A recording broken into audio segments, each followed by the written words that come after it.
अपनी होने वाली पत्नी की मदद से भागने के लिए मैंने सीधा जमीन पर गिरने का नाटक किया।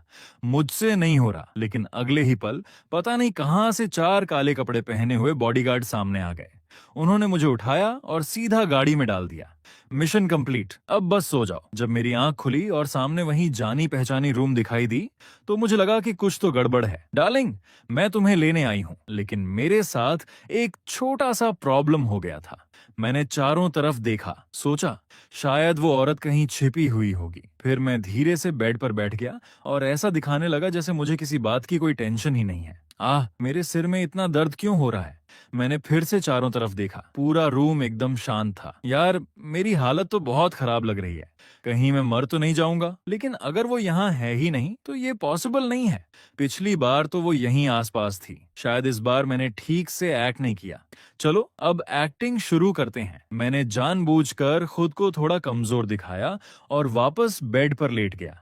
ऐसा प्रिटेंड करने लगा जैसे बहुत दर्द हो रहा हो। मैं बेड पर इधर उधर करवटें बदलने लगा और तभी मुझे एहसास हुआ मेरा प्लान काम कर रहा था। लेकिन फिर भी वो सामने क्यों नहीं आ रही?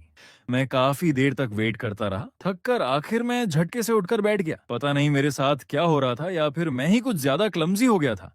उठते ही मेरा बैलेंस बिगड़ गया और मैं सीधा जमीन पर जा गिरा। उफ, ये फ्लोर इतना ठंडा क्यों है? मैंने घबरा कर इधर उधर देखा। उम्मीद है किसी ने मुझे देखा तो नहीं, वरना मेरी पूरी इमेज खराब हो जाएगी। लेकिन अगर तुम अभी भी सामने नहीं आओगी तो मैं चला जाऊंगा। मैं जैसे ही डोर को छूने वाला था, अचानक किसी चीज ने मुझे रोक लिया। मैं पीछे की तरफ खींचा और सीधा बेड पर जा गिरा। तभी मैंने देखा एक औरत बेड के पास खड़ी थी। मैंने तुरंत उसकी तरफ देखा। मेरी मदद करो, वो मुझे देखकर बोली। तुम्हारी मदद करूं? और वो कैसे? मैंने फिर उसकी तरफ देखा। मेरे चेहरे पर अचानक दर्द की एक लहर सी उठी। लगता है मैं काफी बुरी तरह घायल हो गया हूँ। उसने तुरंत पूछा, कहाँ दर्द हो रहा है? मैंने अपने हाथों और घुटनों की तरफ इशारा किया। अभी अभी गिरा था। फिर हल्का सा हंसते हुए बोला, हे बस इतनी सी चोट है। फिर मैंने पूछा, वैसे मुझे यहाँ कौन लेकर आया? वो मुस्कुराई, और कौन? मैं लेकर आई हूँ मेरे डियर। परफेक्ट। सब कुछ बिल्कुल पिछली बार जैसा ही था, लेकिन नहीं, कुछ तो अलग था। शायद इस बार मैंने उसे इतना प्रोएक्टिव होकर डरा दिया था कि उसका रिएक्शन ही बदल गया था। तभी उसने अपनी एक उंगली मेरे होंठों पर रख दी। ओह, आज तो तुम कुछ ज्यादा ही डेयरिंग हो रहे हो। मैं थोड़ा कंफ्यूज हो गया। क्या हमें पहले बात नहीं करनी चाहिए? अगर मुझे पता होता कि तुम ऐसा रिएक्शन दोगी तो मैं खुद को तुम्हारे सामने ऐसे थ्रो ही नहीं करता। तुम्हें तो मेरी बिल्कुल भी परवाह नहीं है। वो धीरे से मेरे चेहरे पर हाथ फेरने लगी। उसका गर्म स्पर्श मुझे किसी सपने जैसा लग रहा था। वो मेरा डियर था। हर बार जब मुझे पिछली लाइफ याद आती थी जहां उन्होंने चेन को बचाया था, तब मेरे मन में बस एक ही ख्याल आता था, काश वो हमेशा मेरे साथ रहे। लेकिन अगर ऐसा हुआ तो शायद वो मुझे दोबारा देखकर मुस्कुराएगा ही नहीं। पिछली लाइफ में मैंने चेन को अपने पास कैद करके रखा था। इसी वजह से वो हमेशा मुझसे दूर भागता रहा। ठीक है, इस बार मैं उसे जाने दूंगा। जू ने डोर खोल दिया। भाई प्लीज। अचानक मैं वहां से भागने लगा, लेकिन तभी मेरे मन में सवाल आया, पहले ऐसा कभी नहीं हुआ था, फिर अब क्या बदल गया? ये औरत बदल चुकी थी। मैं अपनी जगह से हिला तक नहीं, बस बेड पर बैठा रहा। फिर मैंने सोचा, जूई, तुम्हें बिल्कुल भी फर्क नहीं पड़ रहा। अंदर से मैं थोड़ा वरीड था। आखिर हम दोनों अभी साथ तो हैं ही नहीं। लेकिन अगर तुम ऐसा कह रही हो तो मैं ठीक हूँ। फिर पिछली लाइफ की बातें दोबारा क्यों हो रही हैं? इसका कोई मतलब ही नहीं बनता। और फिर भी मैं अभी तक यहीं बैठकर ये सब सोच रहा था। तभी वो औरत आगे बढ़ी। जैसा मैंने सोचा था, वही स्वीट फेस जिसे मैंने जन्म लेते ही अपने साथ पाया था। उसने मेरी तरफ देखकर कहा, भाई ऐसा करो, मेरे साथ चलो। मैं तुम्हें वो सब दूंगी जो तुम चाहोगे। मैंने ये सुनते ही तुरंत मुस्कुरा दिया। उसकी आंखें बस मेरी रिएक्शन को ध्यान से देख रही थीं। आ गया, आ गया, यही तो है स्क्रिप्ट का असली ट्विस्ट। मैंने मुस्कुराते हुए कहा, ठीक है, अगर तुम मेरे साथ रहने के लिए रेडी हो तो मैं भी तुम्हारे साथ रहूंगा। लोग तो मेरी किस्मत से जलेंगे कि मुझे तुम्हारे जैसी वाइफ मिली है। वो कुछ पल चुप रही। मैं इतनी श्योर नहीं हूँ। मुझे ग्यूसी की कंपनी कितनी बड़ी थी ये ठीक से याद नहीं है। बस इतना याद है कि जब मैंने एंटरटेनमेंट इंडस्ट्री में एंट्री ली थी, तब उसने एक कंपनी खरीदी थी और सिर्फ 3 साल के अंदर उस छोटी सी कंपनी को एक बहुत बड़ी कंपनी बना दिया था। उन 3 सालों में उसका कोई बड़ा मार्जिन नहीं था, लेकिन लगता है मुझे भी उस मुकाम तक पहुंचने में पूरे 3 साल ही लगे थे।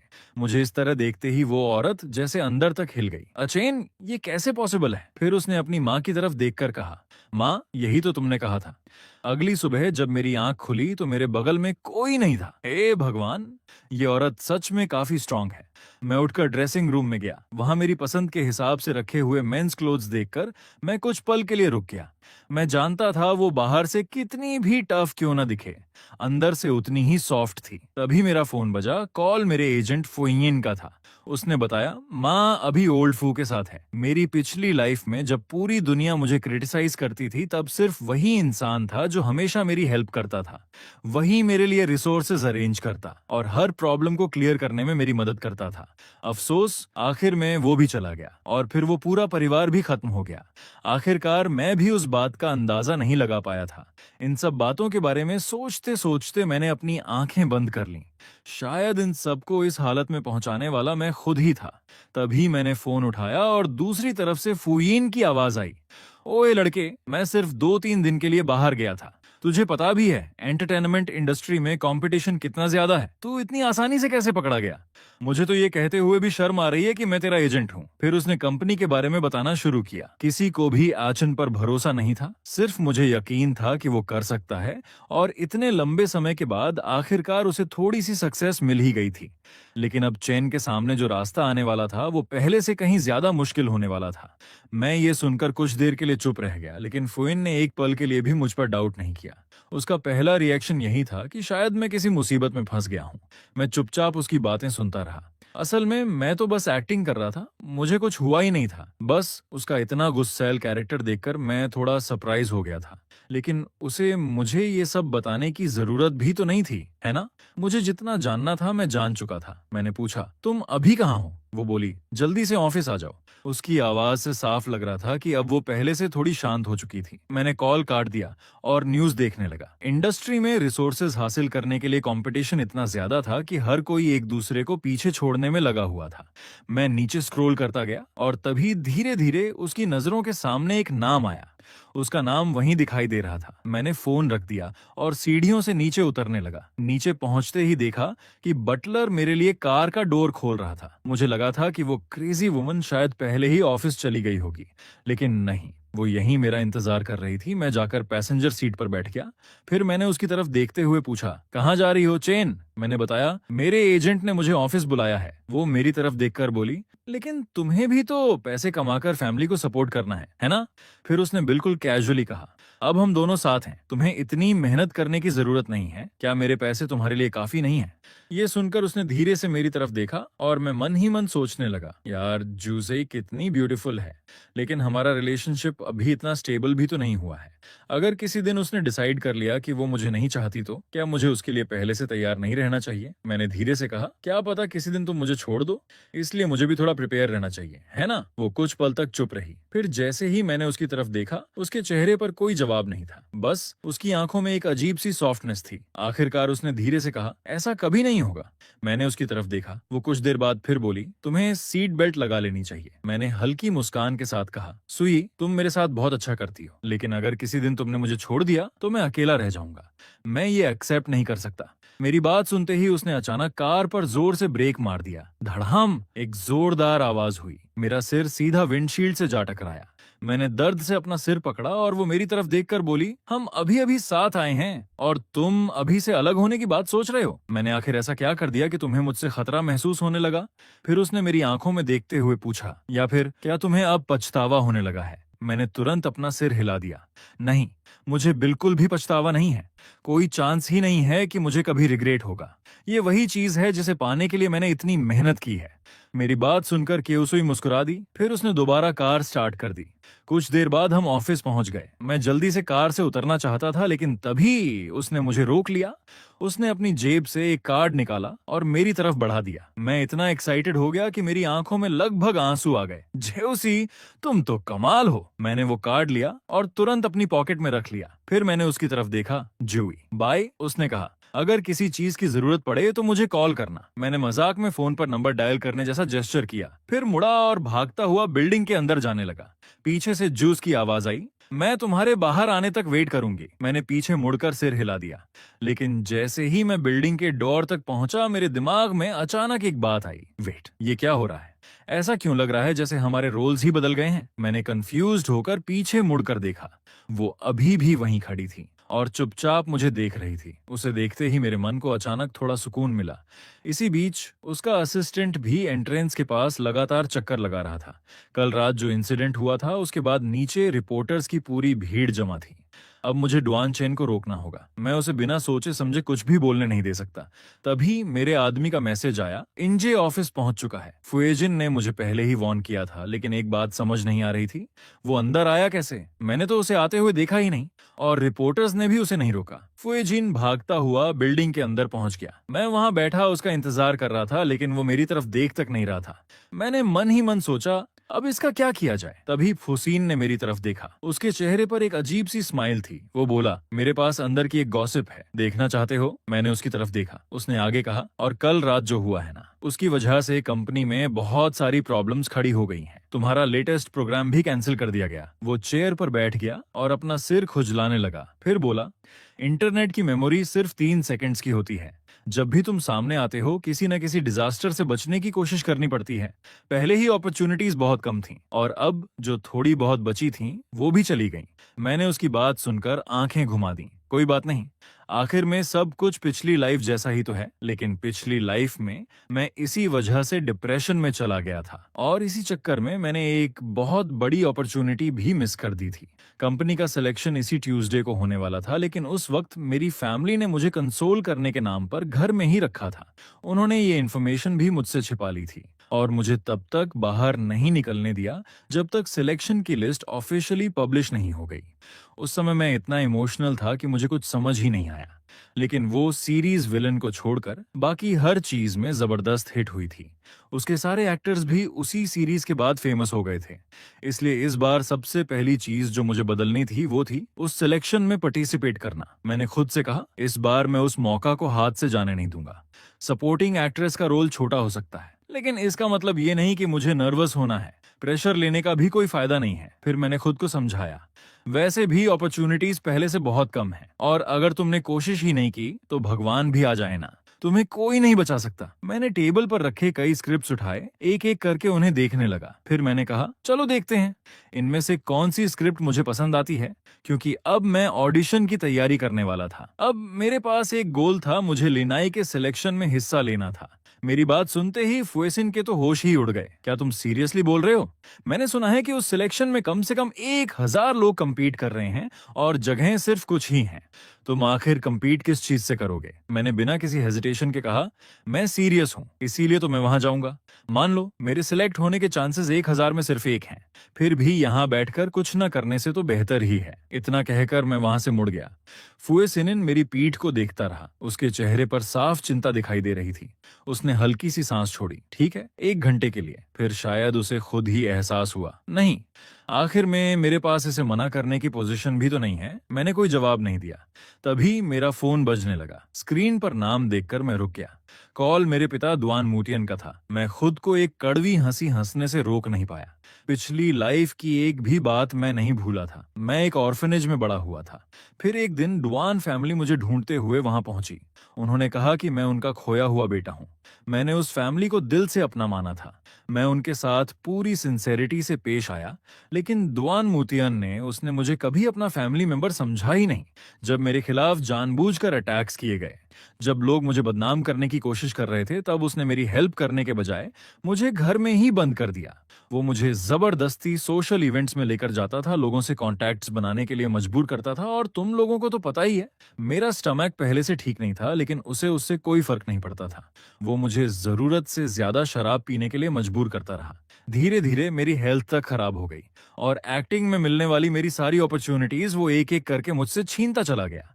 उसने मुझे ऐसी हालत में पहुंचा दिया जहां सिर्फ दर्द था और हर तरफ ह्यूमिलिएशन। आखिरकार मेरी जिंदगी की सारी तकलीफें दुआन फैमिली की प्लानिंग का हिस्सा थीं। मैंने अपना हाथ कसकर मुट्ठी में बंद कर लिया। अपने दिल में दबी सारी इनजस्टिस, सारा गुस्सा मैंने फिर से महसूस किया, और ये सब डुआन मुतियान की चालों की वजह से ही हुआ था। पिछली लाइफ में उसने मेरे हिस्से की सारी गलतियों और सारी तकलीफों का बोझ मेरे ऊपर डाल दिया था। तभी उसकी आवाज आई, क्या हुआ दुयान? वो सच में कंसर्न दिखने की कोशिश कर रहा था। मैंने ऑनलाइन जो कुछ हुआ है सब देख लिया है। मैंने ठंडी आवाज में जवाब दिया, जरूरत नहीं है। आप परेशान मत होइए, कंपनी पहले से ही इस मामले को हैंडल कर रही है। आपको इसमें इंटरफियर करने की जरूरत नहीं है। वो मुझे ऐसे देखने लगा जैसे सामने उसका कोई बूढ़ा आदमी बैठा हो। फिर वो धीरे से बोला, मैं ये सब देखकर चुप नहीं रह सकता। मैंने उसकी तरफ देखा। वो बोला, इसमें कोई प्रॉब्लम नहीं है। तुम मेरे बेटे हो, दुयान। तुम हमारी फैमिली का फ्यूचर हो। अगर मैं तुम्हारी प्रोटेक्शन नहीं करूंगा तो फिर कौन करेगा? उसकी आवाज इस बार काफी फर्म थी, लेकिन मैं मन ही मन सोच रहा था कितना कोल्ड है सब कुछ। बस बातें कितनी अच्छी करता है। ऑनलाइन जो रूमर्स चल रहे हैं उन्हें तुरंत डिलीट करवा देना चाहिए। आखिर कोई भी इंसान मीठी मीठी बातें तो कर सकता है ना? लेकिन डुयान अब भी अपना वही दिखावा कर रहा था और मैं भी सोच समझकर हर शब्द बोल रहा था। इस बार मेरा टोन थोड़ा सबमिसिव था। मैंने धीरे से कहा, आपको यहाँ ज्यादा देर रुकने की जरूरत नहीं है। मैं वापस जाकर अपनी कुछ चीजें ले आऊंगा। इतना कहकर मैंने दूध का एक एसआई पी लिया। डुयान मुस्कुराया। फिर उसने कहा, एक बार दुआन फैमिली के घर में वापस आ गए हो तो तुम्हें हमारी बात माननी ही होगी। बिल्कुल, तुम वापस आ सकते हो, लेकिन मुझे नहीं लगता कि तुम्हारी कंपनी तुम्हें आगे कोई अच्छे रोल्स देगी। फिर उसने अचानक कहा, तुम एंटरटेनमेंट इंडस्ट्री छोड़ क्यों नहीं देते? घर वापस आ जाओ और बिजनेस संभालो। उसने ये बात ऐसे कही जैसे उसे सच में किसी हेयर की जरूरत हो। ये सुनकर मुझे अंदर से थोड़ी खुशी हुई, लेकिन मेरी सिचुएशन अभी भी खराब थी। मेरे दिमाग में बस एक ही बात चल रही थी, इस सिचुएशन को बदलने के लिए शायद मुझे बिजनेस चलाना सीखना चाहिए। मेरी बात सुनकर डुयान अचानक चुप हो गया। वो कुछ पल तक मुझे देखता रहा, फिर बोला, तुम हमेशा से एंटरटेनमेंट इंडस्ट्री में चमकना चाहते थे, है ना? खुद पर इतना प्रेशर मत डालो। आज रात मेरी एक डिनर मीटिंग है, वहाँ कई फेमस डायरेक्टर्स आएंगे। मैं तुम्हें उनसे मिलवाने ले जाऊंगा। मैंने मन ही मन सोचा, मैं अपने पेरेंट्स को वहां नहीं बुला सकता। वो डुआन फैमिली का बिजनेस संभालने के लायक नहीं है। उसे ये मौका नहीं मिलना चाहिए। अब मुझे सब समझ आ गया था, ये पॉसिबल ही नहीं था। मैं थोड़ा परेशान हो गया। वो मेरी तरफ देखते हुए मेरे जवाब का इंतजार कर रहा था। आखिरकार मैंने कॉल काट दिया। कॉल कटते ही मुझे थोड़ी राहत महसूस हुई। मैंने मन ही मन सोचा, चैन, कहीं ऐसा तो नहीं कि तुम एक रिच एयर हो जो घर से बाहर निकलकर अपनी लाइफ जीने आया है? अगर ये सच है तो क्या तुम्हारे पास अपनी जिंदगी बदलने का कोई चांस नहीं होगा? मैंने फोन एक तरफ फेंक दिया। मैं तो बस एक मेड हूँ। फिर मैंने खुद से कहा, हमें उनकी जरूरत नहीं है। हम अपने दम पर सब कर सकते हैं, समझे? मैंने ये बात ऐसे कही जैसे किसी छोटे बच्चे को समझा रहा हूँ। बाद में मुझे खुद थोड़ा बुरा लगा, लेकिन अब मैं जूसी पर डिपेंड कर रहा था और फिर भी इससे कोई फर्क नहीं पड़ता। मैं पूरी मेहनत करूंगा, कामयाब होकर रहूंगा और आगे चलकर मैं जूई की अच्छी तरह प्रोटेक्शन करूंगा। कुछ ही देर में डुयान किसी को मुझे लेने भेजने वाला था। मेरे इंपॉर्टेंट डॉक्यूमेंट्स अभी भी मेंशन में थे, लेकिन एक बार मैं वहां चला गया तो बाद में वापस निकलना काफी मुश्किल होने वाला था और मुझे पूरा यकीन था उस मीटिंग में भी कुछ ना कुछ जरूर होने वाला है। मैं सोच ही रहा था कि वहां से कैसे एस्केप करूं। तभी अचानक मुझे अपने ट्रेजर की याद आई। हाँ, अगर ऐसा है तो मैं जू को ही मुझे लेने के लिए क्यों नहीं बुला लेता? ये आइडिया मेरे दिमाग में आते ही मुझे थोड़ी राहत मिली। कुछ ही देर बाद दुआन फैमिली के लोग पहुंच गए, लेकिन पिछली बार के मुकाबले इस बार सिचुएशन अलग थी। इस बार दुआन मुतियन खुद मुझे लेने आया था। मैंने ध्यान रखा कि हम बैक डोर से जाएंगे ताकि किसी का अटेंशन हमारी तरफ न जाए। दुआन मुटियान के चेहरे पर एक बनावटी स्माइल थी। वो बोला, चलो, बहुत सारे डायरेक्टर्स और प्रोड्यूसर्स तुम्हारा इंतजार कर रहे हैं। उसकी बात सुनकर मैं अंदर ही अंदर फ्रस्ट्रेटेड हो गया। पिछली लाइफ में भी मैं इसी तरह उसके साथ मीटिंग्स में जाता रहा था, लेकिन तब इतने सारे लोगों के बीच उसकी हिपोक्रेसी को मैं समझ ही नहीं पाया था। पार्टी का माहौल अचानक एकदम ठंडा पड़ गया। कुछ लोग आपस में धीरे धीरे बातें करने लगे। आवाज धीमी रखो, ये गेऊ फैमिली का गेऊ है। शुरुआत में इसका अपनी फैमिली के साथ बहुत बड़ा झगड़ा हुआ था, फिर इसने फैमिली छोड़ दी और अपना रास्ता खुद बनाया, और सिर्फ कुछ ही सालों में इसने इतना बड़ा मुकाम हासिल कर लिया कि ज्यू फैमिली तक इसे डरने लगी। दूसरा आदमी बोला, हाँ, मैंने भी सुना है। इसे शुरुआत में बहुत सारी मुश्किलों का सामना करना पड़ा था, लेकिन अपनी बिजनेस स्किल्स के दम पर इसने धीरे धीरे अपनी जगह बना ली। आज तो इंडस्ट्री में इसकी बहुत रिस्पेक्ट है। दूसरा आदमी तुरंत बोला, बिल्कुल, इसका टैलेंट तो साफ दिखाई देता है। उधर दुआन मुतियन चारों तरफ नजर दौड़ा रहा था। उसने देखा कि सारे लोग एक ही आदमी के आसपास जमा थे।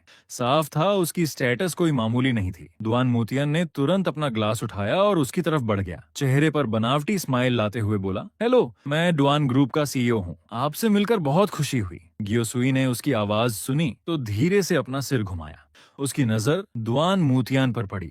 कुछ देर पहले तक जो एक्सप्रेशन बिल्कुल इंडिफरेंट था, अब उसमें हल्की सी दिलचस्पी दिखाई दे रही थी। दुआन मूतिया ने गहरी सांस ली, लेकिन उसे क्या पता था ये उनकी पहली मुलाकात बिल्कुल नहीं थी, क्योंकि यही वो आदमी था जिसकी वजह से चेन को इतना कुछ सहना पड़ा था, जिसने उसकी जिंदगी में एक के बाद एक प्रॉब्लम्स खड़ी की थी। ग्यू सुई ने पास रखी वाइन बॉटल उठा ली। दुआन मूतियन मन ही मन खुश हो गया। मुझे तो उम्मीद ही नहीं थी। इतने सारे लोगों के बीच उसने मुझे चूज कर लिया। वाकई इस औरत की नजर काफी अच्छी है। तभी मिसेस लियान आगे आई और उसे वाइन सर्व करने लगी। चीयर्स! आसपास खड़े लोगों ने भी तुरंत अपने ग्लासेस उठा लिए। एक के बाद एक सभी लोग टोस्ट करने लगे, लेकिन ग्यूस बस दुआन मूतियन को देख रही थी। उधर मेरे पेट में अचानक अजीब सी बेचैनी होने लगी। मैंने अपना हाथ पेट पर रखा और धीरे धीरे उसे दबाने लगा। ये फीलिंग बिल्कुल अच्छी नहीं थी। मिसेस लियान ने थोड़े नाराज होकर कहा, क्या हुआ? क्या आप हमारे प्रेसिडेंट गेयो का सम्मान नहीं करेंगे? उधर मुझे महसूस हो रहा था जैसे अल्कोहल धीरे धीरे मेरे स्टमक में फैल रहा हो। तभी मेरी नजर एक तरफ खड़े यू पर पड़ी। वो मुझे ही देख रहा था। उसकी आंखों में साफ एडमिरेशन थी। मैंने मन ही मन सोचा, जूसुई वाकई अमेजिंग है। आखिर ये वही वुमन है जिसे मैंने चुना है। तभी आवाज आई, ए चेन, इधर आओ, हमारे प्रेसिडेंट जू से मिलो। डुआन मुतियान अब थोड़ा परेशान दिखाई दे रहा था, लेकिन मुझे बिल्कुल डर नहीं लगा। मैं चेहरे पर एक बड़ी सी स्माइल लेकर उसकी तरफ बढ़ गया। डुआन मुतियान ने मेरा परिचय करवाते हुए कहा, प्रेसिडेंट ग्यू, ये मेरा बेटा है। तुम दोनों लगभग सेम एज के हो। थोड़ी देर बात करोगे तो अच्छा रहेगा। शायद सेम एज के लोगों के पास बात करने के लिए ज्यादा चीजें होती हैं। दुआन मूतियान मुस्कुरा रहा था, लेकिन अंदर ही अंदर वो अपना गुस्सा दबा रहा था। शायद वो सोच रहा था, इस मौके का फायदा उठाकर मैं दुआन चेन को दिखा दूंगा कि मैं सच में उसकी केयर करता हूँ। मैंने प्रेसिडेंट ज्यू की तरफ देखा और शांत आवाज में कहा, प्रेसिडेंट ग्यू, मेरी तबीयत थोड़ी ठीक नहीं है। मैं आपके साथ ड्रिंक नहीं कर सकता। फिर मैंने अपने डैड की तरफ इशारा किया, लेकिन लगता है मेरे डैड बिल्कुल ठीक हैं। आप उनके साथ ड्रिंक कर सकते हैं। मेरी बात सुनते ही मैंने अपने ही डैड की ऐसी बेइज्जती कर दी कि आसपास खड़े लोगों ने सांस तक रोक ली। सबके चेहरे पर एक ही सवाल था, ये लड़का इतना फियरलेस कैसे है? क्या इसे जरा भी डर नहीं लग रहा? मैंने खुद को देखा, फिर मन में सोचा, क्या मैं ही लोगों को रिजेक्ट कर रहा हूँ? अचानक ये सुई ने मेरी तरफ देखा और धीरे से सिर हिला दिया। मतलब उसने मेरी बात एक्सेप्ट कर ली थी। डुआन मुतियान का चेहरा परेशान हो गया। उसके मन में शायद यही चल रहा था, मैं ऐसे ज्यादा देर नहीं चल सकता, मुझे जल्दी हॉस्पिटल जाना पड़ेगा। उसके चेहरे पर साफ रेजिग्नेशन दिखाई दे रही थी, लेकिन ग्यू सुई ने कुछ नहीं कहा, बस अपनी उंगलियों से वाइन ग्लास को हल्के से सहलाती रही। वो ग्लास को हाथ में पकड़े रही और जैसे जैसे समय बीतता गया, कमरे का माहौल और टेंस होता गया। ग्यू सुई आराम से अपनी चेयर पर बैठी थी। उसके चेहरे पर एक हल्की सी केयर फ्री स्माइल थी, लेकिन उसकी आंखें मुझे ही देख रही थीं। मैंने मन में सोचा, वेट, ये आचन गुस्सा क्यों नहीं कर रहा? पिछली लाइफ में तो उसके डैड की वजह से हमारे बीच हमेशा आर्ग्यूमेंट्स होते थे।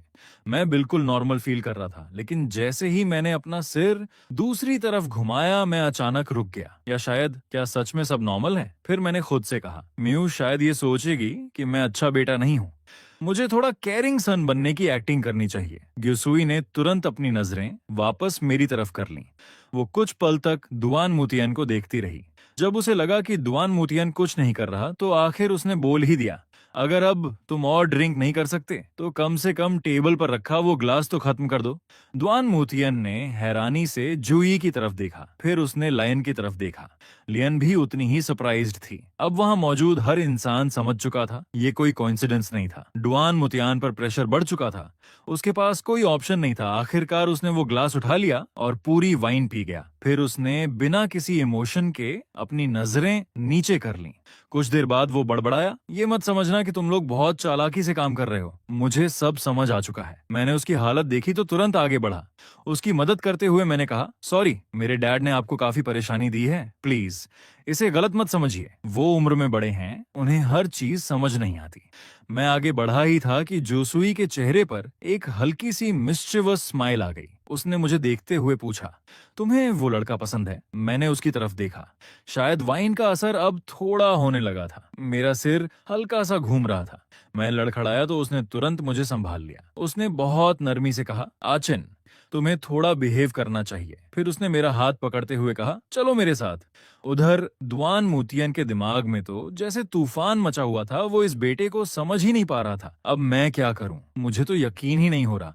ये सच में इसका फायदा उठाने की कोशिश कर रहा है। और सबसे अजीब बात, शुरुआत से ही ज्यू सुई ने पार्टी में मौजूद किसी दूसरे इंसान को एक नजर तक नहीं देखा था। सब लोग सोच रहे थे कि शायद वो मुझे सबके सामने डांटेगी, शायद मुझे एम्बैरस करेगी, लेकिन किसी ने एक्सपेक्ट नहीं किया था कि वो बस चुपचाप मुझे लेकर वहां से चली जाएगी। वो डोर तक पहुंची, लेकिन अचानक रुक गई, फिर धीरे से पीछे मुड़ी। उसकी नजर सीधी मेरी तरफ थी और उसने मुझे देखकर हल्की सी स्माइल कर दी। चेन, वहां क्यों खड़े हो? इधर आओ। मैं थोड़ा कंफ्यूज था, फिर भी चुपचाप उसके पीछे चल पड़ा। मेरे पीछे खड़े लोगों ने राहत की सांस ली। शायद सबके मन में यही चल रहा था, ये बेवकूफ अभी तक मुस्कुरा क्यों रहा है। मुझे कार की बैक सीट पर बैठाया गया और अगले ही पल उसने मेरा मुंह ढक दिया। मैं थोड़ा पीछे हट गया। ये क्या कर रही हो? मैंने खिड़की से बाहर देखा। बाहर नदी दिखाई दे रही थी। तभी उसने फर्म टोन में कहा, अगली बार ऐसी किसी पार्टी में नहीं जाना। फिर उसने मेरी तरफ देखा। ए चेन, तुमने ड्रिंक की है? उसका एक्सप्रेशन अचानक और सीरियस हो गया। अल्कोहल का असर मेरे शरीर पर होने लगा था। मेरे सामने की चीजें थोड़ी धुंधली सी लग रही थीं। उसने मेरी हालत नोटिस कर ली। उसने कार की स्पीड थोड़ी कम की, फिर मेरी तरफ देखा और हल्की सी स्वीट स्माइल कर दी। मैंने चुपके से उसकी तरफ देखा, मन में सोचा, क्या मेरी चार्म का असर हो रहा है? तभी एचएन ने पूछा, तुम्हें पता है कि अभी तुम कैसे दिख रहे हो? साथ ही उसने कार का एसी ऑन कर दिया। वो बोलते हुए मुझे बड़े कंफ्यूज तरीके से देख रही थी। मैंने मासूमियत से कहा, नहीं, मुझे नहीं पता। असल में मुझे पता था, और सच कहूं तो मैं अंदर ही अंदर इस सिचुएशन को एंजॉय कर रहा था। मैंने अपना सिर थोड़ा और घुमा लिया, फिर अचानक उससे पूछा, तुम्हें पता है मैं तुम्हें घर ले जाने के बारे में कितनी बार सोच चुका हूं? मैंने फिर सवाल किया, तुमने मेरे डैड के साथ ऐसा बिहेव क्यों किया? चेन को पिछली लाइफ के बारे में कुछ नहीं पता था। उसे ये भी नहीं पता था कि उसका डैड आगे चलकर उसके साथ क्या करने वाला है। शायद मुझे उसे इस बारे में धीरे धीरे बताने की कोशिश करनी चाहिए। वो कुछ देर बिल्कुल चुप रही। कार के अंदर का माहौल अचानक टेंस हो गया। फिर आखिरकार उसने कहा, आज मैंने कुछ चीजों के बारे में इन्वेस्टिगेशन की है। उसने मेरे सवाल का सीधा जवाब नहीं दिया, बल्कि बिल्कुल दूसरी बात शुरू कर दी। मैं थोड़ा कंफ्यूज्ड हो गया। वो बोली, उन रूमर्स के बारे में? अब साफ हो चुका है कि वो सारी इंफॉर्मेशन फेक थी। फिर उसने मेरी तरफ देखा, मिया चेन, तुम्हें पता है कि तुम्हें हर्ट करने की कोशिश कौन कर रहा है? मैंने तुरंत एक ओबीडियंट पपी की तरह सिर हिला दिया। कौन? वो मेरे करीब झुकी और बहुत धीमी आवाज में बोली, जो इंसान तुम्हें नुकसान पहुंचाना चाहता है। मैंने घबराकर पूछा, ये कैसे पॉसिबल है? मुझे यकीन नहीं हो रहा। तुम मुझे बेवकूफ तो नहीं बना रही हो? मेरे डैड मेरी इतनी केयर करते हैं, वो भला मुझे नुकसान क्यों पहुंचाएंगे? मैंने जानबूझकर अपना रिएक्शन काफी बड़ा कर दिया। घबराकर सीट बेल्ट को कसकर पकड़ लिया और उसके सामने बैठी अपनी गर्लफ्रेंड को हल्का सा पुश कर दिया। सच बताऊं, मैं एक्टिंग में काफी अच्छा था। मन ही मन मैंने खुद की तारीफ की। वाह, क्या परफॉर्मेंस दी है। मुझे खुद उम्मीद नहीं थी कि जूसुई इतनी जल्दी इस बात को समझ जाएगी। शायद वो बस मुझे एक वार्निंग देना चाहती थी, लेकिन तभी उसने मुझे हल्का सा किस कर दिया। मैंने तुरंत अपना एक्सप्रेशन बदल लिया और चेयर पर ऐसे सिकुड़ कर बैठ गया जैसे कोई छोटी सी अबैंडन्ड बच्ची हो। मुझे पता था जूसुई के पास मुझसे झूठ बोलने की कोई वजह नहीं थी। आखिर मैंने दुआन मुतियन के साथ सिर्फ कुछ ही साल बिताए थे, लेकिन जुई की बातों ने मेरे दिल में एक छोटा सा डाउट जरूर पैदा कर दिया था। मैं धीरे से पैसेंजर सीट पर बैठ गया, फिर बहुत धीमी आवाज में बोला, ऐसा नहीं हो सकता। मेरे डैड ऐसा कुछ नहीं कर सकते। वो इस दुनिया में मेरे अकेले फैमिली हैं। क्योसुई ने प्यार से मेरे सिर पर हाथ फेरा, जैसे मुझे शांत कर रही हो। एचएन, रिलैक्स, तुम्हारे पास मैं हूं। मैंने उसकी तरफ ध्यान से देखा। उसके चेहरे की स्माइल और भी ब्राइट हो गई। वो बोली, बिल्कुल, कुछ भी हो जाए, मैं हमेशा तुम्हारे साथ रहूंगी। मैंने तुरंत पूछा, तो तुम मुझे छोड़कर नहीं जाओगी? मैंने उसका हाथ कसकर पकड़ लिया। अब मुझे सच में उसके जवाब का इंतजार था। जुयुई ने मेरी तरफ मुस्कुराकर देखा, बिल्कुल नहीं। हाँ, ये जरूर है कि तुम्हें भी देखना होगा कि तुम बिहेव कैसे करते हो, लेकिन मैं तुम्हें डिसअपॉइंट नहीं करूंगी। मैंने खुशी से सिर हिला दिया, फिर प्यार से उसका हाथ पकड़ लिया, लेकिन अगले ही पल मेरे चेहरे पर हल्की उदासी आ गई। मैंने धीरे से कहा, लगता है अब इस दुनिया में मेरे पास सिर्फ तुम ही हो। ग्युसुई ने मेरा हाथ हल्के से दबाया, फिर बोली, और तुम मेरी पीस हो। इसके बाद उसने कार स्टार्ट कर दी। उसकी आंखों में सेटिस्फैक्शन साफ दिखाई दे रही थी। वो मन ही मन सोच रही थी, मिया चैन, इस लाइफ में तुम्हारे जैसी सिर्फ एक ही होगी। उधर मैं अपनी एक्टिंग से काफी सेटिस्फाइड था। मैंने मन ही मन सोचा मेरी सूजी सच में अमेजिंग है, लेकिन मेरी स्माइल ज्यादा देर तक टिक नहीं पाई। वो मुझे सीधे मेरे रूम में लेकर गई और अगले दिन तक उसने पीछे मुड़कर भी नहीं देखा। अगली सुबह मेरी आंख फोन की आवाज से खुली। मैंने नींद में ही स्क्रीन की तरफ देखा और अचानक मेरी नींद उड़ गई। ओह नो, ये तो मेरा ओल्ड मैन है। कल ही तो इसने एक ग्लास ड्रिंक किया था और आज इतनी जल्दी मुझे कॉल करने का टाइम भी मिल गया। मैं अभी भी थोड़ा स्लीपी था, तभी दूसरी तरफ से उसकी आवाज आई, अचेन। उसकी आवाज में घबराहट साफ सुनाई दे रही थी।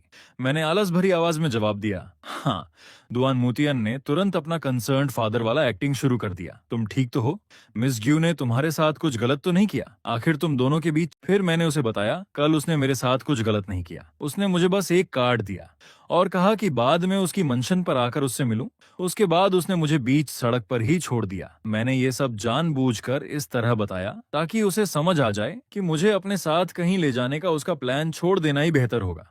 उधर दुआन मूतियान ने उस जगह को सहलाया जहां अभी भी दर्द हो रहा था। वो थोड़ा अनकंफर्टेबल लग रहा था। शायद पिछली रात का असर अभी तक गया नहीं था। फिर उसने कहा, अच्छा तो उसने तुम्हारे साथ कुछ नहीं किया? मैंने जवाब दिया, नहीं, वो मेरे साथ बहुत अच्छी है। बस, मैंने थोड़ा रुक कर कहा, वेटर ने बताया था कि किसी ने उसके ड्रिंक में कुछ मिला दिया था। पापा, आपको इसके बारे में पता है? मैंने ये बात बिल्कुल कैजुअली कही थी, लेकिन मेरी बात सुनते ही दुआन मूतियान का दिल जैसे एक पल के लिए उछल गया। किस ड्रिंक की बात कर रहे हो? तुम कहना क्या चाहते हो? मुझे कुछ समझ नहीं आ रहा। मैंने उसकी आवाज में छिपी घबराहट साफ महसूस कर ली। वो खुद को संभालते हुए बोला, लियान कोई सरनेम नहीं है, मुझे कुछ नहीं पता। लेकिन अंदर ही अंदर दुआन मूतियान के दिमाग में तूफान चल रहा था। आखिर हुआ क्या? उन्हें ये कैसे पता चला? अगर उस वुमन को पता चल गया कि मैंने अपने बेटे के ड्रिंक में किसी दूसरे आदमी के साथ मिलकर ड्रग मिलाई थी, तो दुआन मूतियान की सारी प्लानिंग उसी वक्त बर्बाद हो जाती। ये सोचते ही उसके चेहरे का रंग उड़ गया, लेकिन बाहर से उसने खुद को नॉर्मल दिखाने की कोशिश की। मैंने कंफ्यूज्ड होकर पूछा, प्रेसिडेंट गेव ने बताया था? किसने किया था ये? वो तुरंत बोला, नहीं, उसने ऐसा कुछ नहीं बताया, बस बात खत्म की और तुम्हें सड़क के किनारे छोड़ दिया। फिर दुआन मूतियान ने जैसे खुद को इस पूरे मामले से अलग करते हुए कहा, बस तुम ये इंश्योर करो कि तुम ठीक हो। इतना कहकर उसने जल्दी से कॉल काट दिया। मैं कुछ सेकंड तक फोन की स्क्रीन को देखता रहा और फिर मेरे चेहरे पर एक सैटिस्फाइड स्माइल आ गई। परफेक्ट। मैंने आराम से बेड से उठकर खुद को फ्रेश करने के लिए वॉशरूम का रुख किया, लेकिन जाते जाते मेरी नजर फिर उस बेड पर पड़ी। मैं थोड़ा नॉस्टैल्जिक हो गया। यार, मेरी वाइफ का बेड कितना बड़ा और सॉफ्ट है। अगर मैं रोज यहाँ सोऊं तो भी शायद कभी बोर ना हो। फिर मैंने खुद ही एक लंबी सांस ली। कितनी अनफॉर्चुनेट बात है, अभी तक हमने अपना रिलेशनशिप पब्लिक नहीं किया है, इसलिए यहाँ ज्यादा लंबे टाइम तक रहना कन्वीनियंट नहीं होगा। फ्रेश होकर मैं बाहर हॉल में आया, तभी बटलर ने मुझे रोक लिया। सर दुआन, आज ब्रेकफास्ट तैयार है, राइस पॉरेज और हैंगओवर सूप है। फिर उसने बताया, मिस ने खास तौर पर ऐसा ही बनाने को कहा था। मैं कुछ पल के लिए रुक गया। मेरी ह्यूज सच में कितनी कंसिडरेट है। कल मैंने ड्रिंक की थी और आज मेरा स्टमक भी थोड़ा खराब लग रहा था, लेकिन मेरे चेहरे पर कंफ्यूजन आ गई। क्या जू को पता है कि मेरा स्टमक वीक है? लेकिन एक नॉर्मल ब्रेकफास्ट में ये सब क्यों नहीं है? सिर्फ इतनी सिंपल राइस पॉरेज और सूप। बटलर ने मुझे थोड़ा डाउटफुल होकर देखा, फिर बहुत पोलाइटली बोला, सर दुआन आप चिंता मत कीजिए, ये राइस पॉरेज और हैंगओवर सूप मिस ने खास आपके लिए बनवाया है। मैं सूप का बोल हाथ में पकड़े पकड़े कुछ पल के लिए रुक गया। मैंने मन में सोचा, ये बटलर भी अपना काम अच्छे से कर रहा है। फिर मैंने कहा, ठीक है, एक बोल पी लेता हूँ, मेरे पास अभी काफी काम है। मैंने जल्दी से ब्रेकफास्ट खत्म किया और सीधे डोर की तरफ बढ़ गया। बाहर ड्राइवर पहले से कार के पास खड़ा था। उसने बड़े ध्यान से कार का डोर खोला, फिर थोड़ा हेजिटेट करते हुए बोला, सर मिस आज काम पर जा रही है। उन्होंने कहा है कि आज वो आपको ऑफिस नहीं छोड़ पाएंगी। उम्मीद है आप समझेंगे। ड्राइवर की आवाज में हल्की डिसबिलीफ थी। शायद उसके मन में भी यही चल रहा था। क्या मिस इस आदमी से इतनी ज्यादा प्यार करने लगी हैं? मैंने कभी डायरेक्टर को किसी के साथ ऐसा बिहेव करते नहीं देखा। इतनी हम्बल, और आज उनके पास उसे ऑफिस छोड़ने तक का टाइम नहीं है। ऊपर से उन्हें खुद एक्सप्लेन भी करना पड़ रहा है। मैं बिना कुछ बोले कार में बैठ गया। सीट का मसाज फंक्शन ऑन था, उसकी वजह से मेरा पूरा शरीर थोड़ा रिलैक्स हो गया।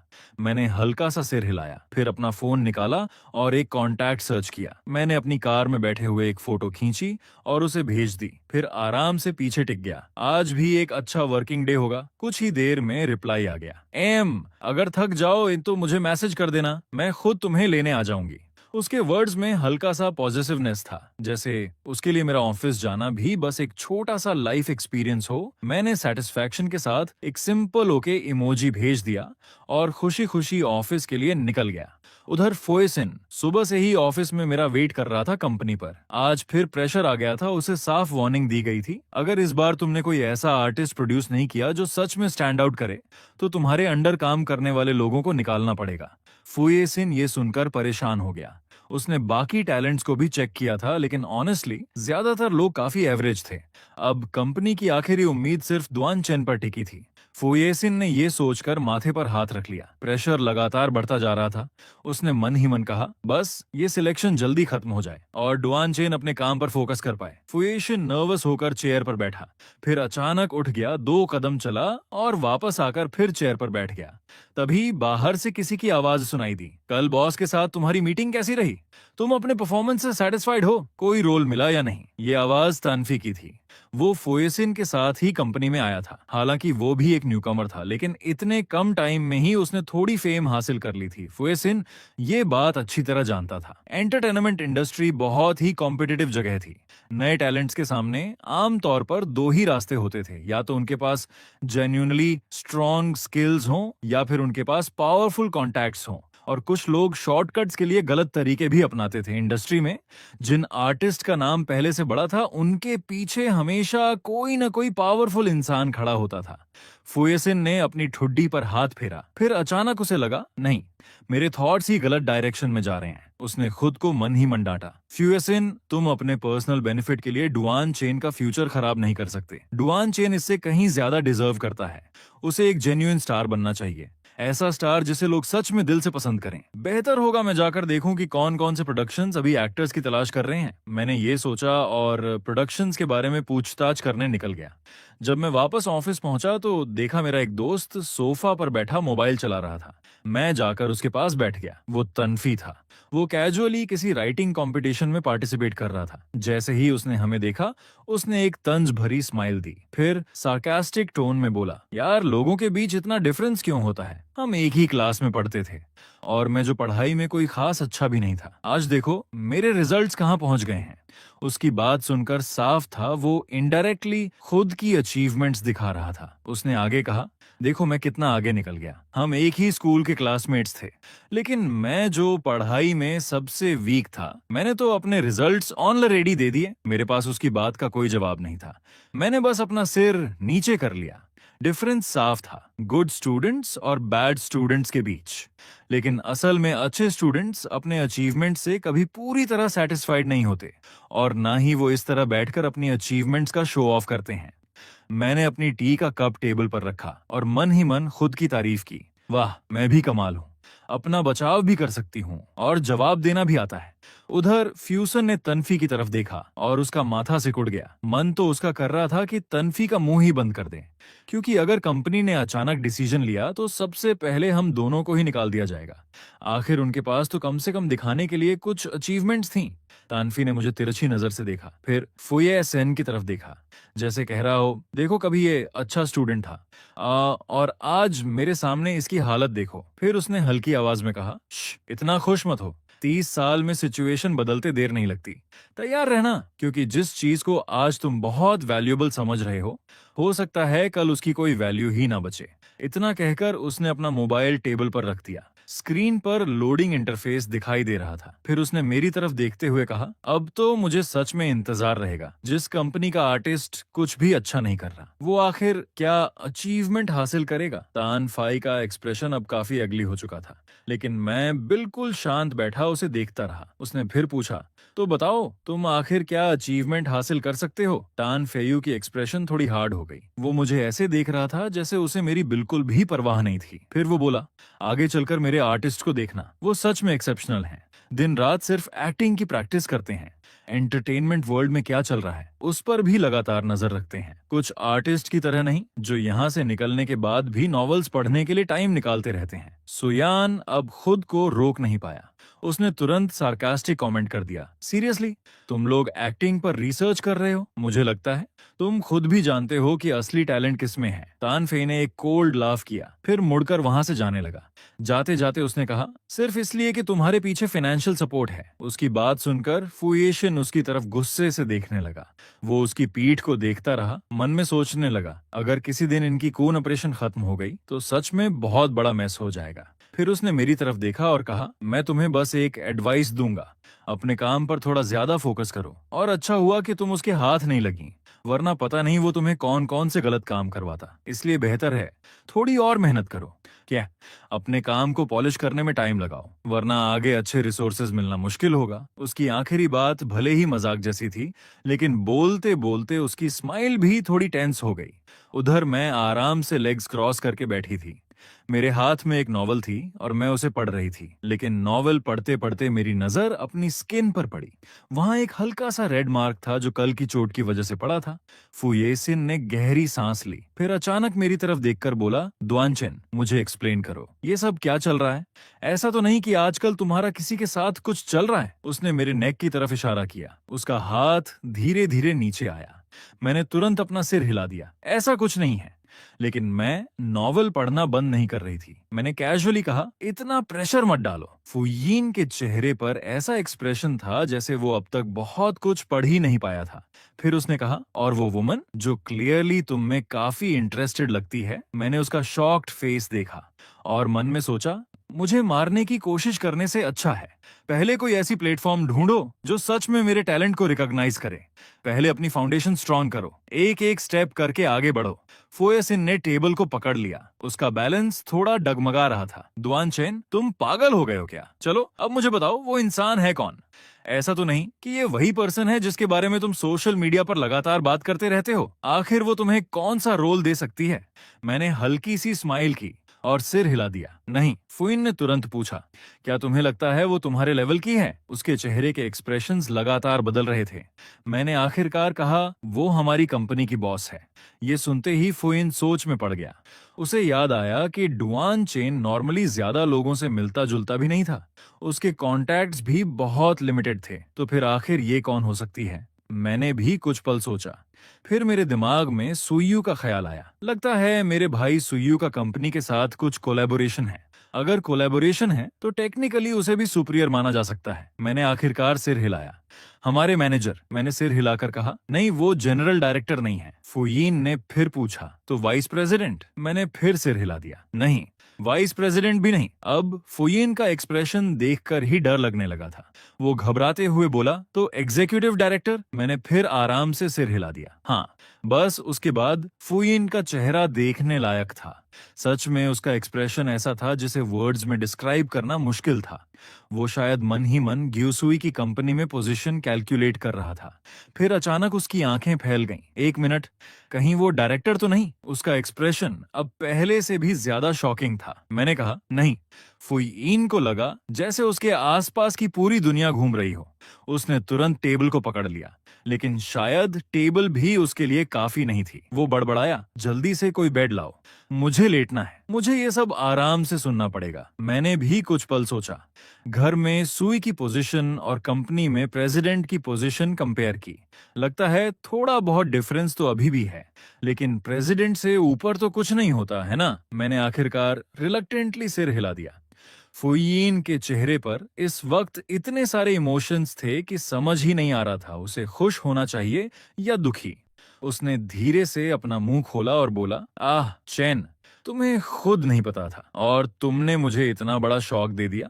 शायद उसे खुद समझ नहीं आ रहा था कि इस वक्त खुश हो या रोए, लेकिन आखिर में उसने खुद को अंदर ही अंदर समझाया, चलो जो भी है, कम से कम इस बच्चे को एक अच्छा सपोर्ट तो मिल गया। और वो भी कोई कमजोर सपोर्ट नहीं, काफी पावरफुल है। मैंने धीरे से अपना फोन फिर से उठा लिया। तभी दरवाजे पर नॉक हुआ। मैंने कहा, कम इन।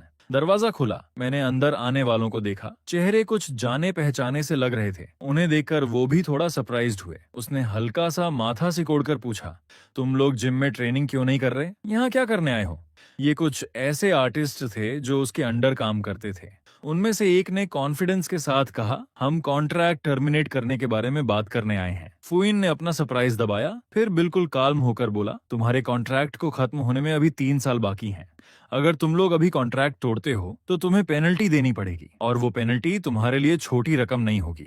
अगर कोई आर्टिस्ट फेमस हो जाए तो शायद इतनी बड़ी पेनल्टी की चिंता ना हो, लेकिन इन लोगों का तो उससे दूर दूर तक कोई कनेक्शन नहीं था। ये सब अभी न्यू कमर्स थे, फॉलोअर्स भी लगभग नहीं के बराबर। मेरी बात सुनकर सामने वाला आदमी हंस पड़ा, एक कोल्ड लाफ। आप हमें अंडर एस्टिमेट कर रहे हैं। मैंने उसकी तरफ देखा, मन में सोचा, मैं तो तुम्हारे ही भले के लिए बोल रहा हूँ। लेकिन ये सीन मुझे थोड़ा फेमिलियर लग रहा था। मैंने सुना था कुछ थर्ड रेट कंपनीज नए आर्टिस्ट्स को बड़े बड़े सपने दिखाकर रिक्रूट कर रही थीं, और कई लोग उनके ट्रैप में फंस भी चुके थे। अच्छी बात यह थी कि मेरे स्कैंडल्स पहले ही पब्लिक हो चुके थे, इसलिए फॉर्चुनेटली उस कंपनी ने हम में ज्यादा इंटरेस्ट नहीं दिखाया था। लेकिन सामने खड़े उस आदमी के लिए मुझे लेक्चर देने का सबसे कम हक था। उसने मुझे सार्कास्टिक स्माइल दी, फिर कंटेम्प्ट से मेरी तरफ देखते हुए बोला, तुम जैसे यूजलेस आदमी, मैं देखना चाहता हूँ कि आखिर तुम कितनी दूर तक जा सकते हो। शायद जब मैं एक बड़ा स्टार बन जाऊंगा तब भी तुम वहीं नीचे पड़े रहोगे। फुयिन ये सुनकर कुछ पल के लिए स्पीचलेस हो गया। उसकी बातें ऐसी थीं जैसे बस अब उड़ान भरने ही वाला हो। मैंने उसकी तरफ देखा और पूछा, इतने बड़े बड़े ड्रीम्स किस चीज के देख रहे हो? तुम्हें सच में लगता है कि तुम पूरा एंटरटेनमेंट वर्ल्ड जीत लोगे? फिर मैंने हल्की सी मीनिंगफुल स्माइल दी। खैर कोई बात नहीं, अगर जाना है तो चले जाओ, तुम्हें रोकने वाला कोई नहीं है। बस कॉन्ट्रैक्ट की पेनल्टी भर देना, उसके बाद जो करना है करो। वो आदमी कोल्ड लाफ करते हुए बोला, यही बेहतर है। फिर उसने मेरी तरफ देखकर कहा, उम्मीद है जब मैं सक्सेसफुल हो जाऊं तब तुम मेरे पास वापस नहीं आओगे, और मीडिया के सामने ये भी मत कहना कि हमारा कभी कोई कनेक्शन था। इतना कहते हुए उसने एग्रीमेंट उठाया और टेबल पर पटक दिया। फुयिन ने एग्रीमेंट की तरफ देखा। कुछ पल के लिए वो हेजिटेट हुआ, लेकिन फिर मैंने कहा, मेरा किसी को रोकने का कोई इंटेंशन नहीं है। बस एग्रीमेंट एचआर डिपार्टमेंट में जमा कर दो, बस बात खत्म। जब उन्होंने कॉम्पेंसेशन अमाउंट देखी तो खुद फुइन भी थोड़ा शॉक्ड हो गया। ये लोग इतने लंबे समय से कंपनी में थे, लेकिन ऑनेस्टली कंपनी के लिए इन्होंने कुछ खास कंट्रीब्यूट नहीं किया था। कंपनी भी काफी टाइम से उन्हें निकालना चाहती थी, लेकिन कॉन्ट्रैक्ट साइन किया हुआ था तो मजबूरी में इन्हें टॉलरेट करना पड़ रहा था। अब जब ये लोग खुद पेनल्टी भरकर जा रहे थे तो कंपनी को तो उल्टा खुशी ही होगी। चाहे ये लोग चले जाएं, कम से कम उनकी जगह नए आर्टिस्ट तो लाए जा सकते हैं। मैंने मन में सोचा, शायद अब कंपनी मुझे कुछ नए लोगों के साथ काम करने देगी। उन आर्टिस्ट्स के जाने के बाद फुएन अपनी चेयर पर बैठा काफी वरीड लग रहा था। मैंने उसकी कुछ बातें सुनी तो कॉन्फिडेंस के साथ उसके पास जाकर बोला, मेरे पास एक आइडिया है, पता नहीं तुम सुनना चाहोगे या नहीं। वो मेरी तरफ इंटरेस्टेड होकर देखने लगा, फिर मेरे पास आकर बैठ गया। मैंने सीधे कहा, अगर तुम मुझ पर ट्रस्ट करते हो तो आगे से मैं तुम्हारा फ्यूचर सिक्योर करने की पूरी कोशिश कर सकता हूँ। लेकिन एक बात पहले ही क्लियर कर दूं, मेरे पास तुम्हें देने के लिए बहुत ज्यादा कनेक्शंस नहीं है। मैं बस अपनी तरफ से तुम्हारे लिए रिसोर्सेज अरेंज करने की कोशिश कर सकता हूँ, और सच कहूँ तो ये तुम्हारे डेवलपमेंट के लिए एक बड़ा ऑब्स्टिकल बन सकता है। लेकिन कंपनी में ये कोई अनयूजुअल बात नहीं थी। जैसे जैसे कोई आर्टिस्ट सक्सेसफुल होता है उसे ज्यादा कैपेबल और एक्सपीरियंस्ड एजेंट्स असाइन कर दिए जाते हैं। लेकिन मेरे पिछले एक्सपीरियंस के बाद मैं कंपनी के अंदर किसी पर भी आसानी से ट्रस्ट नहीं कर सकता था। मैंने सिर हिलाया, देखो मैं अभी सिर्फ एक न्यूकमर हूँ, मुझे खुद ज्यादा कुछ नहीं पता, लेकिन मुझे तुम पर भरोसा है। अगर तुम चाहो तो हम अभी इसी वक्त कॉन्ट्रैक्ट तैयार कर सकते हैं। वो अच्छी तरह जानता था कि उसकी अपनी वैल्यू क्या है। आखिर कितने लोग ऐसे कॉन्ट्रैक्ट पर साइन करने के लिए तैयार होते। उसकी एम्बिशन बड़ी थी, और सच कहूं तो मैं भी सोच रहा था, क्या मैं सच में इसके लेवल तक पहुंच सकता हूं? लेकिन इससे कोई फर्क नहीं पड़ता था। मैंने तुरंत उसकी बात बीच में काट दी। मैं बस एक बात पूछ रहा हूं, तुम करना चाहते हो या नहीं? उसने मेरी तरफ देखा। उसकी आंखों में डिटर्मिनेशन साफ दिखाई दे रही थी। बिना एक पल सोचे उसने सिर हिला दिया, करते हैं। मैंने राहत की सांस ली, फिर मुस्कुराकर कहा, तो फिर हमारे फ्यूचर के नाम। असल में उसमें टैलेंट था। उसका नाम और उसके अवार्ड्स ही उसकी एबिलिटी साबित करने के लिए काफी थे, और उसके अंदर एक ऐसी चीज थी जो बाकी एजेंट्स में नहीं थी। बस उसमें थोड़ी करेज की कमी थी। मुझे अपनी पिछली लाइफ में हुई चीजें याद आ गईं, इसलिए मैं उठ खड़ा हुआ और उसकी तरफ हाथ बढ़ाया। तो फिर एक अच्छी कोलैबोरेशन के नाम। उसने भी मेरा हाथ पकड़ लिया। उसी पल हमारी नजरें एक दूसरे से मिलीं। मैं थोड़ा ऑकवर्ड हो गया। हल्के से अपनी नाक खुजलाई और कुछ नहीं बोला। उसने तुरंत मुझे पोलाइटली ग्रीट किया, लेकिन उसके पीछे मैंने कंपनी के कई बड़े नेम्स को खड़े देखा। उन्होंने एक नजर हमारी तरफ डाली, फिर बिना कुछ कहे वहां से चले गए। मैंने मन में सोचा, वाह, इनकी प्रेजेंस तो सच में काफी स्ट्रांग है। उधर उसकी आवाज अचानक थोड़ी धीमी हो गई। शायद उसे भी कुछ समझ आ गया था। जो वुमन अभी अभी मुड़कर जाने वाली थी वो अचानक रुक गई और फिर पीछे मुड़कर हमारी तरफ देखने लगी। मैंने कुछ नहीं कहा, लेकिन फुइन ने नोटिस कर लिया कि मेरे होठों का कॉर्नर हल्का सा ऊपर उठा था। वो शायद सोच रहा था, ये मुझे क्यों देख रही है, ऑफिस में भी चैन से काम नहीं करने देती क्या। मैंने तुरंत नॉर्मल एक्सप्रेशन बनाया, फिर फुइन से कहा, तुम कॉन्ट्रैक्ट तैयार करो, काम रहना, मैं वॉशरूम जा रहा हूँ, बस 1 मिनट में वापस आता हूँ। फिर मैंने उसे याद दिलाया, और हाँ, जल्दी करना। फुइन ने सिर हिलाया, फिर वो स्टेयर से ऊपर प्रिंटर लेने चला गया। उधर मैं कॉरिडोर से होकर सिक्योरिटी वाले रास्ते की तरफ जा रहा था। तभी अचानक एक छोटा सा हाथ बाहर आया और मुझे अंदर खींच लिया। मैं चौंक गया। जोसुई, मैंने जानबूझकर अपने चेहरे पर थोड़ा डर वाला एक्सप्रेशन बनाया, फिर उसकी तरफ खींचता चला गया। मैंने हंसते हुए कहा, हे जोसुई, मैंने तुम्हें मिस किया। जोसुए ने धीरे से मेरी रिस्ट पकड़ ली। उसने मेरी तरफ देखा। मैं थोड़ा ओवरवेल्म्ड होने का एक्टिंग करने लगा। बाहर इतने सारे लोग हैं, क्या करूं। वो बिना रुके मुझे अंदर खींचती रही, फिर धीरे से बोली, डोंट वरी, बाहर कुछ सीनियर लीडर्स हैं जो लोग ठीक से देख नहीं रहे होंगे, वो इसी रास्ते से निकलेंगे। उसने ये बात मेरे कान में बहुत धीमी आवाज में कही। फिर वो मुड़ी और डोर से बाहर निकल गई। मैं कॉरिडोर में खड़ा रह गया और तभी मेरी नजर कंपनी के कुछ पुराने सीनियर लोगों पर पड़ी। वो कॉर्नर पर खड़े थे। मैं अचानक कंफ्यूज हो गया, अब जाऊं या यहीं रुकूं। तभी उनमें से किसी ने पूछा, तुम वहां से कैसे आए, जल्दी निकलो, क्या ये तुम्हारी जगह है। दूसरा आदमी धीमी आवाज में बोला, लगता है ज्यू के बारे में इंफॉर्मेशन लीक हुई है। मिस ज्यू काफी पॉपुलर हैं, बहुत से लोग उनके करीब आने की कोशिश करते हैं। एक ने मेरी तरफ देखा, ये लड़का भी शायद उन्हीं में से एक है। दूसरे ने फुसफुसाकर कहा, क्या तुम्हें नहीं लगता जी का कोई प्राइवेट मैटर है, आखिर वो इतने टाइम से बाहर क्यों नहीं आई। वो लोग आपस में धीरे धीरे बातें कर रहे थे। मैं जैसे ही वहां से वापस मुड़ने लगा, अचानक रुक गया। 1 मिनट, क्या मैं ही गलत सुन रहा हूँ।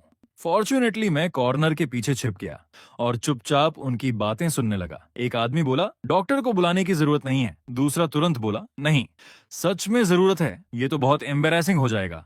मैं ये सब सुनकर मन ही मन हंसने लगा। वाह, इतनी पावरफुल और हाई प्रोफाइल वुमन, और लोग उसके बारे में कैसी कैसी बातें बना रहे हैं। सच कहूं तो सीन काफी फनी था। तभी ज्यू बाहर आई। वो लोग उसे देखते ही थोड़ा स्ट्रेट हो गए। फिर एक ओल्ड मैन ने बड़े पोलाइट अंदाज में कहा, मिस ज्यू, आप बहुत हार्ड वर्क कर रही हैं। मेरे घर पर एक अच्छा हेल्थ टी है, मैं आपके लिए थोड़ा बनाकर भेज दूंगा। जूसवी कुछ पल के लिए सोच में पड़ गई।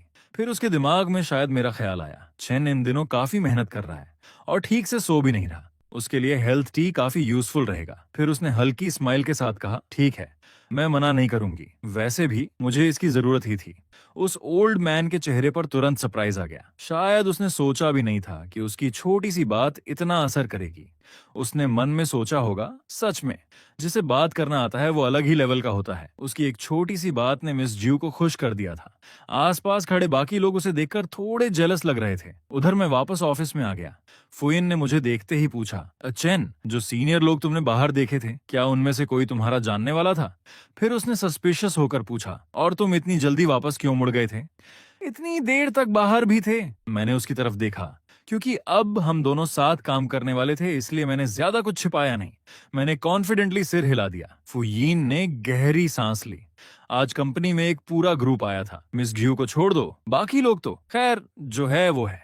शायद उसके मन में मेरे लिए थोड़ी सिंपैथी भी थी। बेचारा ए चेन, पता नहीं लोग उसके बारे में क्या क्या सोच रहे हैं। लेकिन ऑनेस्टली इस वक्त मैं काफी खुश था। फुयीन ने मेरे चेहरे पर खुशी देखी, फिर बोला, अगर तुम ऐसे ही मेहनत करते रहे तो एक दिन तुम्हें इसका रिजल्ट जरूर मिलेगा। मैंने उसकी तरफ हाथ बढ़ाया। कॉन्ट्रैक्ट दो। फुयीन शायद सोच रहा था कि मैं पहले उसे अच्छी तरह पढ़ूंगा, लेकिन मैंने कॉन्ट्रैक्ट हाथ में लिया, बस एक नजर डाली और तुरंत साइन कर दिया। फुयीन का चेहरा देखकर लग रहा था जैसे उसे शॉक लग गया हो। वो तुरंत बोला, तुमने इसे प्रॉपर्ली पढ़ा भी नहीं, क्या तुम्हें डर नहीं है कि कॉन्ट्रैक्ट में कोई अनफेवरेबल कंडीशन हो सकती है। मैंने बिल्कुल आराम से उसकी तरफ देखा। नहीं, बिल्कुल नहीं। फिर मैंने मुस्कुराकर कहा, अगर तुम मेरे साथ काम करने के लिए तैयार हो तो अब हम एक टीम हैं। ये लो तुम्हारा कॉन्ट्रैक्ट वापस। हाँ, यही तो होना चाहिए। फुयेसिन ने सिर हिला दिया। मैंने उसकी तरफ देखा और कहा, मैंने साइन कर दिया है। अब मैं इसे एक बार ठीक से पढ़ लेता हूँ। फिर मैंने तुरंत कहा, और हाँ, मेरी ऑडिशन के लिए रजिस्ट्रेशन करना मत भूलना। मैंने घबरा कर अपना फोन ढूंढना शुरू कर दिया। फुयेसिन ने माथे पर बल डालते हुए पूछा, वैसे अभी टाइम क्या हुआ है? तुम्हें एक्टिंग की प्रैक्टिस नहीं करनी चाहिए? हर वक्त नॉवेल्स पढ़ते रहना थोड़ा टाइम वेस्ट नहीं है? मैंने सिर हिला दिया। ये कोई ऑर्डिनरी नॉवल नहीं है, इसे लिनाई ने लिखा है, और स्क्रिप्ट और ओरिजिनल नॉवल में कुछ डिफरेंसेस हैं। मैं पहले ओरिजिनल बुक पढ़कर पूरी स्टोरी समझना चाहता हूँ, फिर उसे स्क्रिप्ट से कंपेयर करूंगा। मैंने आराम से नॉवल के पेजेस पलटने शुरू कर दिए। सच कहूं तो ऑथर का टैलेंट काफी इम्प्रेसिव था। उसने जो वर्ल्ड बनाया था और उसमें जो मोरालिटी दिखाई थी वो सच में अमेजिंग थी। स्टोरी में कहीं भी कोई अननेसेसरी हिस्सा नहीं था। फुयेसिन ने सिर हिला दिया, हालांकि अभी भी उसे मेरी बात पूरी तरह समझ नहीं आई थी। मैं बाहर निकलने की तैयारी कर रहा था और तभी अचानक उसे समझ आया, ओह, तो ये बात है। आज पूरा दिन मैं डुआन चेन के साथ चल रहा था। नॉर्मली डुआन चेन मेरी हर बात मान लेता था, लेकिन आज पहली बार ऐसा लग रहा था कि उसके अपने आइडियाज भी हैं। और सच कहूं तो ये देखकर मुझे काफी खुशी हुई। उधर मैं वापस बैठ गया और नॉवल को थोड़ा बोर्ड होकर देखने लगा। आखिर मैं एक ऑल्टरनेट वर्ल्ड में जी रहा था। मैं ऐसी ऐसी चीजें देख चुका था जो इस नॉवल की कहानी से कहीं ज्यादा स्ट्रेंज थीं। इसलिए ये नॉवल मुझे धीरे धीरे बोरिंग लगने लगी। मैंने अपना फोन उठाया, ऑनलाइन बुक्स देखी, लेकिन वहां भी लगभग वही रिपीटेटिव प्लॉट्स थे। लगभग हर स्टोरी की बेसिक स्टोरी लाइन एक जैसी थी। कभी कभी कोई थोड़ी अलग स्टोरी आ जाती और फिर वही तुरंत पॉपुलर हो जाती। मैंने अपने सेविंग्स के बारे में सोचा। फिर मन में एक आइडिया आया, अगर मैं खुद भी कुछ लिखूं तो। बस अगले ही पल मैंने अपना कंप्यूटर खोल लिया, एक राइटिंग वेबसाइट सर्च की, फिर वहां जाकर अपने कुछ लिखे हुए पीसेज अपलोड कर दिए। इतना करने के बाद मैंने कंप्यूटर बंद कर दिया, लेकिन तभी मुझे अपनी पिछली लाइफ याद आ गई। इस वक्त मुझे हॉस्पिटल में किसी की देखभाल करनी चाहिए थी। मैंने मन में सोचा, पता नहीं अब तक वो ठीक हुआ भी होगा या नहीं। फिर अचानक मुझे याद आया, ओ हाँ, द्वान के घर पर अभी भी मेरा कुछ सामान पड़ा है, मुझे वो वापस लेना पड़ेगा।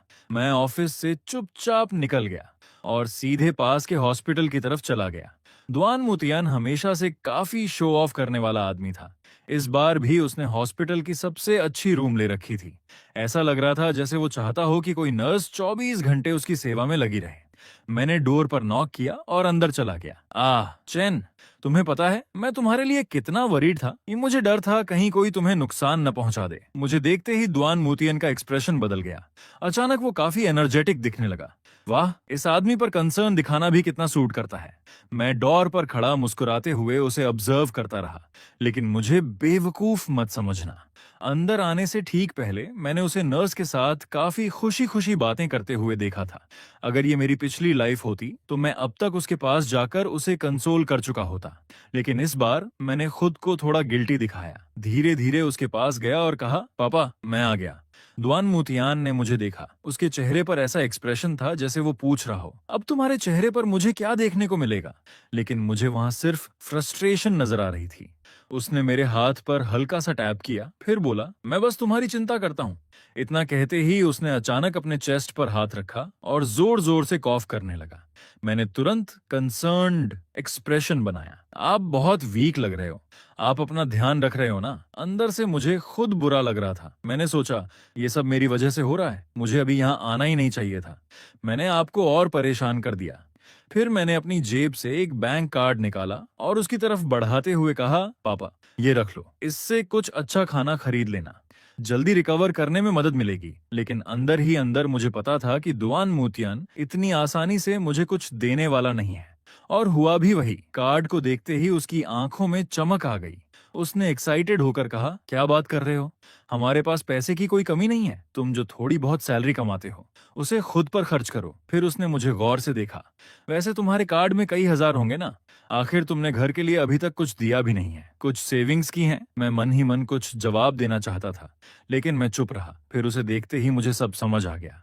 हाँ, मेरी फैमिली के पास बहुत पैसा है, उन्हें मेरी थोड़ी सी कमाई की जरूरत ही कहाँ है। मैंने हल्की सी सांस ली और कार्ड वापस अपनी जेब में रख लिया।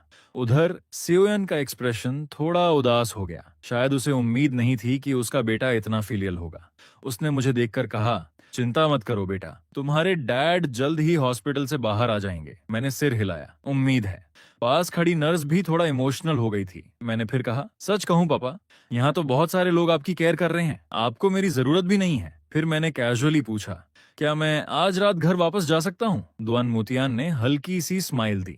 बिल्कुल, वो तुम्हारा ही घर है, जब मन करे वापस आ जाना। फिर उसने गार्ड को बुलाकर कहा, बस उसे बता देना कि डोर प्रॉपरली लॉक रहे और किसी को बाहर जाने मत देना। मैंने खुशी खुशी सिर हिला दिया, फिर मुड़ा और सीढ़ियों से नीचे उतर गया।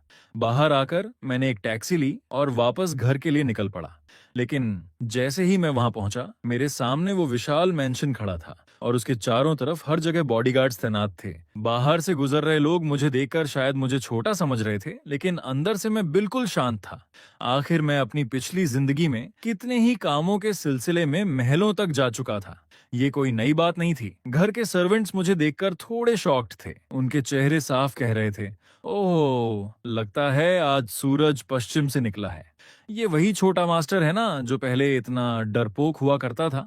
मेयोडोमो ने मुझे एक नजर देखा, लेकिन उसके चेहरे पर कोई खास इंटरेस्ट नहीं था। ऐसा लग रहा था जैसे उसे मेरी कोई परवाह ही नहीं थी। बाकी सर्वेंट्स भी मुझे बड़ी क्यूरियोसिटी से देख रहे थे और ये सब देखकर मेरी थोड़ी सी कॉन्फिडेंस भी अचानक गायब हो गई। मैंने नजरें नीचे कर लीं और बिल्कुल किसी छोटे बच्चे की तरह पैरों को देखने लगा। फिर धीरे से बोला, मैं बस कुछ सामान लेने आया हूँ। मेयोडोमो ने सिर हिलाया, ठीक है, ले लो। उसके पीछे खड़े सर्वेंट्स आपस में दबे दबे हंसने लगे। शायद वो सोच रहे थे, इतने दिन बाहर रहकर भी क्या बदला? अरे, ये तो अभी भी वैसा ही है। मैं बिना कुछ बोले घर के अंदर चला गया। तभी मेयोडोमो ने जाते जाते कहा, मुझे आज द्वंजोन की देखभाल करने हॉस्पिटल जाना है, इसलिए मैं घर पर नहीं रहूंगा।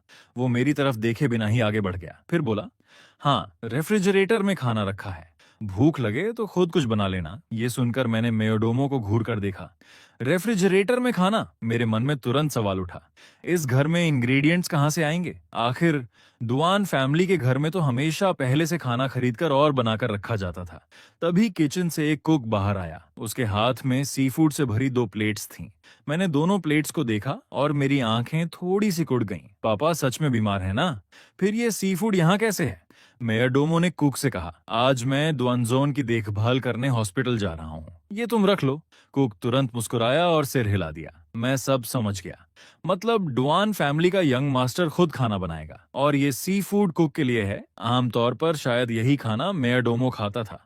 मेरी पिछली जिंदगी में भी जब मेरे साथ ऐसा ही व्यवहार होता था तो मेरी माँ हमेशा कहती थी और मैं कि धीरे धीरे इसकी आदत डाल लो। उस वक्त मैं सोचता था शायद द्वान फैमिली हमेशा से मुझे दबाना चाहती थी, लेकिन मेयोडोमो आखिरकार सिर्फ एक सर्वेंट था और मैं अभी भी डुआन फैमिली का यंग मास्टर था। क्या सच में तुम्हें लगता है कि मेरा कोई कैरेक्टर नहीं है? मैंने मेयोडोमो की तरफ देखा। उसका चेहरा पहले से ही थोड़ा इरिटेटेड था। मैंने सीधा सवाल किया, ये इंग्रेडिएंट्स किसने खरीदे?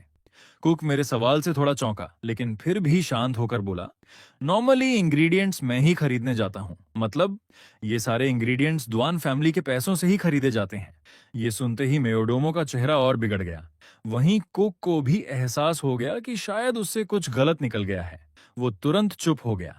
मैं उन 2 प्लेट्स के पास गया और उन्हें ध्यान से देखने लगा। अच्छा, तो मेयोडोमो कब से हमारी डुआन फैमिली का मेंबर बन गया? आखिर खाना तो डुआन फैमिली के पैसों से ही खरीदा जाता है। वैसे ये सब मैं पहले से बहुत अच्छी तरह जानता था, क्योंकि अपनी पिछली जिंदगी में मैंने डुआन फैमिली के इसी घर में कितने साल बंद होकर बिताए थे। मेयोडोमो हमेशा महंगे और रेयर इंग्रेडिएंट्स खरीदता था और मुझे कभी कभार ही उनमें से कुछ खाने को मिलता था। डुआन फैमिली को शायद इससे कोई फर्क ही नहीं पड़ता था। मेयोडोमो ने तुरंत अपनी सफाई देने की कोशिश की। मैंने इस घर में दशकों से काम किया है। भले ही ये यंग मास्टर हैं, लेकिन इनका वापस आने का समय बहुत कम रहा है, इसलिए ऐसा पहले कभी नहीं हुआ। मैं उसकी बात सुनकर हल्का सा मुस्कुराया। ओह, तो आप लोग इतने इम्प्रेसिव हैं। हजारों युआन का खाना कभी कभार खाते हो और मैं डुआन फैमिली का यंग मास्टर होकर भी खुद खाना बनाऊं। मैंने हल्की हंसी के साथ कहा, अगर मुझे ये सब पता ना होता तो मैं सच में सोचता कि यहाँ सर्वेंट कौन है और यंग मास्टर कौन। मैंने किचन की तरफ देखा।